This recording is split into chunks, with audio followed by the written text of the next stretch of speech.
Light machine guns are the backbone to support in Battlefield 6. Today, we're taking a quick look at all of the LMGs in Battlefield 6 to determine how they perform. We're going to go over their strengths, their weaknesses, what roles they play on the battlefield so you know what to look forward to when unlocking these guns. Light machine guns are much more cumbersome in Battlefield 6 compared to any other weapon class. They have a higher ADS time and a slower overall maneuverability. This is counteracted when playing as support by its class buff, but they do have some great benefits. They offer incredible stopping power at longer ranges, and they can keep enemies suppressed for far longer compared to many other guns thanks to their larger magazines. Keeping an enemy suppressed is very important in Battlefield 6. It prevents automatic healing, which, when pushing an objective after being tagged by a couple of rounds, could be the difference between winning and losing a firefight.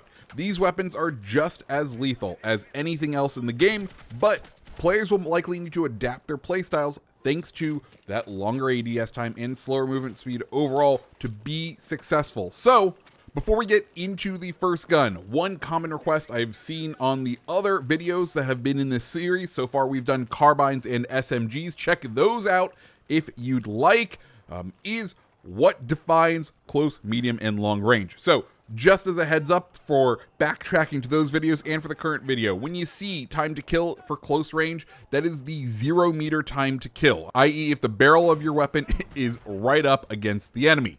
The medium range time to kill value is the kill value at 35 meters, and the long range is the kill value at 80 meters. And with all that said, let's get into our first weapon, the L1110. With a rate of fire of 720 rounds per minute, is a 6.5 second reload with a bullet velocity of 780 meters per second. Has a default magazine size of 100 with a max damage of 25 and a minimum of 12.5. Its close-in time to kill is 250 milliseconds, its medium time to kill is 333, and its long-range time to kill is 417. This is the starting LMG platform, and it performs really well right out of the box. It doesn't really need much to become effective at any ranges. Its fire rate of 720 rounds per minute make it perfectly decent at 10 to 80 meters, and you can't really go wrong with it. All the other machine guns in this game are probably better in some way, but I think the L110 is the perfect starting rifle, being middle ground for everything, delivering an overall excellent package to start out your light machine gun journey. After that, you're going to unlock the DRS IAR. With a rate of fire of 771 rounds per minute, has a reload time of 2.467 seconds. Its muzzle velocity is 720 meters per second with a magazine size of 30 rounds. It has a max damage of 25, a minimum of 16.4, a close-in time to kill of 233, a medium time to kill of 311, and a long-range time to kill of 389. The DRS IAR is based off of the Marines M27 IAR, which is based off of an HK416. Basically, it's an assault rifle that historically fulfills an automatic rifleman's role. In BF6, it maintains its role as a highly accurate gun capable of suppressing enemies from long range, while also being capable of shredding infantry in close quarters. It outperforms most carbines in Battlefield 6 in terms of sheer damage output over range, and depending on how you build it, the IAR can be a heavy support weapon or a light rifle for close combat. There are very few bad things to say about this thing. What's worth noting though, is that it feels quite sluggish by default. It takes a little while to reload, the gun's weight drags its ADS speed down by a fair bit compared to a lot of the other assault rifles, SMGs, and carbines. But if you are looking for just an assault rifle, if you just want to play, if you want to go back to Battlefield 3 and Battlefield 4 where the support just got the assault rifle, this is the gun for you. It just feels like you're playing with an assault rifle, and for that, you're going to end up loving this thing. Then we get to the M60, or should I say the M/60, with a rate of fire of 514 rounds per minute, has a reload time of 7.35 seconds, and a muzzle velocity of 720 rounds per minute.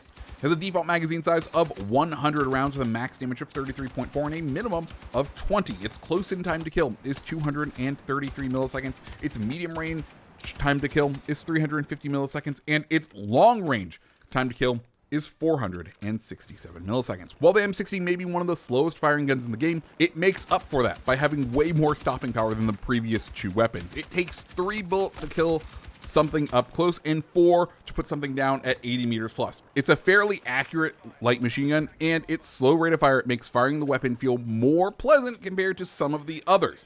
The M60 does start with a 100-round magazine, and while it does pack a punch, you're likely to get outgunned by someone using an assault rifle or an SMG if you're caught in close quarters. Sure, you can gun them down with just a few bullets, but you'll likely be dead before you get to fire that third shot, especially if your weapon isn't up and in the ready position. The M60's 3-bullet kill potential and reliability at medium-long ranges earns it a pretty good spot overall. Then we get to the RPKM with a rate of fire of 553 rounds per minute and a reload time of 2.8 seconds. This gun has a bullet velocity of 837 rounds per minute with a default magazine size of 40. Has a max damage of 33.4 with a minimum of 16.7. Has a close-in time to kill of 217 milliseconds, a medium range time to kill of 434, and a long range time to kill of 542. The RPKM is much like the DRS IAR in a few regards. Both look and feel like heavy assault rifles because that's what they are. The RPK trades close quarters effectiveness for dominance at medium range. It has a steady rate of fire of 553 rounds per minute and an average bullet to kill count of 5 from 15 to 80 meters. However, as you extend the range, the accuracy of this gun can begin to let you down a bit. The time to kill on the RPK is a little slow, but it's devastating if you can catch enemies off guard. Unfortunately, the RPKM does get overshadowed by other weapons on this list when it comes to mid-long range supremacy, but since this weapon feeds off the AK style magazines, its one huge buff is you have much shorter reload times because you're using default magazines as opposed to a belt-fed system. That then brings us to the M123K with a rate of fire of 830 rounds per minute and a reload time of 6.65 seconds, has a muzzle velocity of 536 meters per second with a default magazine size of 100 rounds. The max damage is 25 with a minimal damage of 16.7. The close-in time to kill is 217. The medium time to kill is 289 milliseconds, and the long range time to kill is 361. The M123K is the fastest firing LMG in Battlefield 6, clocking in at 830 rounds per minute with a max damage of 25. The gun can put a target down extremely quickly, and its recoil isn't that bad either. Despite being listed as a close-range weapon, the M123K is more than capable of engaging enemies past the 80 meter mark, but just make sure that they aren't running much because that bullet velocity can absolutely hurt. If all you want out of a machine gun is something to fill everything at the opposite end of your barrel with holes, the M123K is probably your best bet. Especially if you're playing support for the LMG handling bonus is an extremely satisfying gun to use on maps like Siege of Cairo, though it does tend to be a bit more unreliable as you start to stretch those ranges out, but that can be compensated for if you're using the correct setup. Next, we have the M250. With a rate of fire of 675 rounds per minute, it has a reload of 5.75 seconds and a muzzle velocity of 760 meters per second. It has a relatively small default mag size of 50 with a max damage of 25 and a minimum damage of 25. The close quarters time to kill is 267 meters. The close, medium, and long range time to kills are all the exact same, 267 milliseconds. The M250 is very similar to the M277. Both have incredibly consistent damage profiles, capable of hitting and carrying a 25 damage out to 80 meters and beyond. The M250 is classified as a long-range weapon, but has a pretty decent fire rate of 675 rounds per minute. It's more than capable of dealing with threats at close range too. Perhaps the biggest downside to the M250 is the magazine capacity. It comes with only a 50-round box mag, and to get upgraded to the 100-round version, you're going to need to get to rank 22, and then spend a enormous 55 points to get the extra 50 rounds, meaning you're not going to leave much space for anything else. Still, this LMG is very reliable at all ranges, and if you're looking for the most balanced long-range shooter, this is the one to pull out. You'll be shredding infantry without breaking a sweat. That brings us to the other long-range contender on this list, the KTS100 MK8, aka that one really crappy LMG from the beta.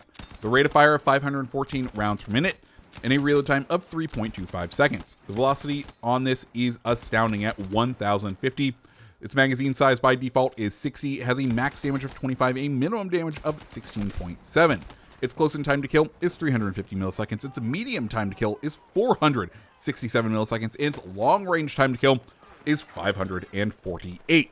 The KTS MK8 is designed for accurate suppressive fire over long ranges. Not only does this gun barely have any kick, but it also retains much of its accuracy during long bursts. Bloom in Battlefield 6 usually has a drastic effect for the majority of weapons, but that's simply not the case for the KTS100. This LMG remains accurate even after roughly 20, 30, 40 consecutive shots, and after that, it only becomes a little inaccurate. It's truly one of the most accurate guns in the game. Being able to consistently hit targets at range is great and all, but since KTS100 shares the same 514 rounds per minute fire rate with the M60, without the same damage profile, it feels incredibly weak. Its damage drops to 17 at 80 meters, which is the lowest among all LMGs. Apart from its low recoil and high sustained accuracy while firing, the KTS tends to get outperformed by pretty much anything else at all ranges. So unless you're in a very specific situation where you need long range, sustained fire, this is one that I would probably avoid. And that brings us to the final weapon on the list, the M240L, with a rate of fire of 600 rounds per minute with a reload time of 4.25 seconds and a muzzle velocity of 630 meters per second. It has a default magazine size of 50 with a max damage of 33.4 and a minimum of 20. Its close-in time to kill, 200 milliseconds. Its medium range time to kill, 300 milliseconds. Its long range time to kill, 400 milliseconds.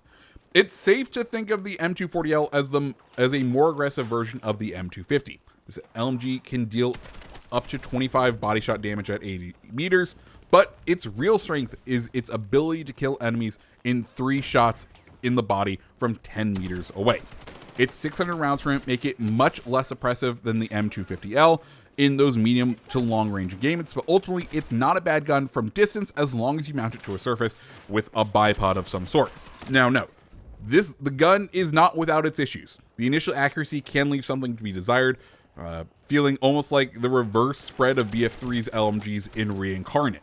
Also, much like the M250, the M240L has a relatively small default mag capacity of only 50. The good news, though, is it does have a 100-round box mag that only costs 25 points instead of the 55 from the M250. There's also a 75 option that only costs, I think, 10 or 15. So overall, a much better ecosystem of balance for the M240L. And that is the last gun on our list. Now, if you had to say, Tommy, what are your favorites off of this list?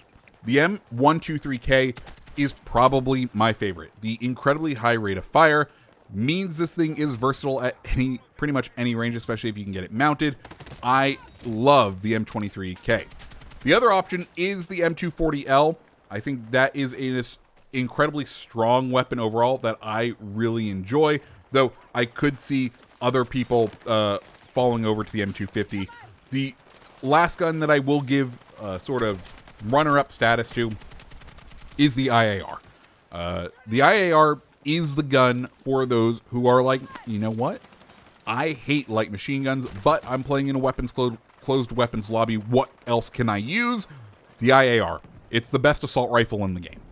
Flat out. If you want to feel what most assault rifles should feel like, the IAR is it. I absolutely love this thing for being just an assault rifle. If you want to play and you want to feel like old school Battlefield 3 or 4 medic, the IAR is where you need to be. And guys, that is a short light machine gun guide. If you liked it, make sure you hit the like button. Make sure you hit the subscribe button. As of course, we are working on the assault rifle version of this video, and after that, I think we'll start working on individual weapon reviews. So if you want to see that, make sure you hit the like button. Make sure you hit the subscribe button. And I hope you have a fantastic rest of your day. See ya.